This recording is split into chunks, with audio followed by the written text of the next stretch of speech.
ipinakikilala ang NutriShield Plus, ang makabagong seed coating technology mula sa East West Seed.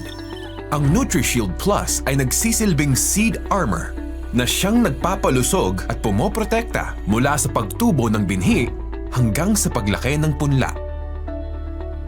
Ang NutriShield Plus Seed Coating Technology ay may taglay na mga sangkap na nagbibigay ng paunang nutrisyon at proteksyon sa punla 21 days matapos itanim ang binhi.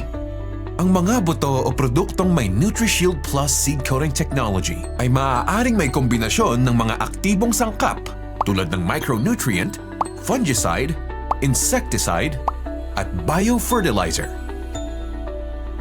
Ang karagdagang micronutrient mula sa NutriShield Plus ay nagsisilbing growth booster na siyang nagpapabulas at nagpapalusog ng punla. Ang micronutrient ay tumutulong para sa mas mabilis na pagtubo ng binhi. Ito rin ay tumutulong para mas pantay-pantay ang paglaki ng punla. Ang karagdagang pesticide, kagaya ng fungicide at insecticide mula sa NutriShield Plus ay nagsisilbing proteksyon laban sa mga peste. Ang fungicide ay proteksyon ng punla laban sa mapaminsalang amag. Ang insecticide naman ay proteksyon ng punla laban sa mga piling insekto. Bukod sa micronutrient and pesticide, ang ilang piling produkto ay mayroon ding taglay na biofertilizer. Ang biofertilizer ay sangkap na nakapagbibigay ng karagdagang nitrogen para sa normal na paglaki ng halaman at pagpapaganda sa kalidad ng lupang taniman.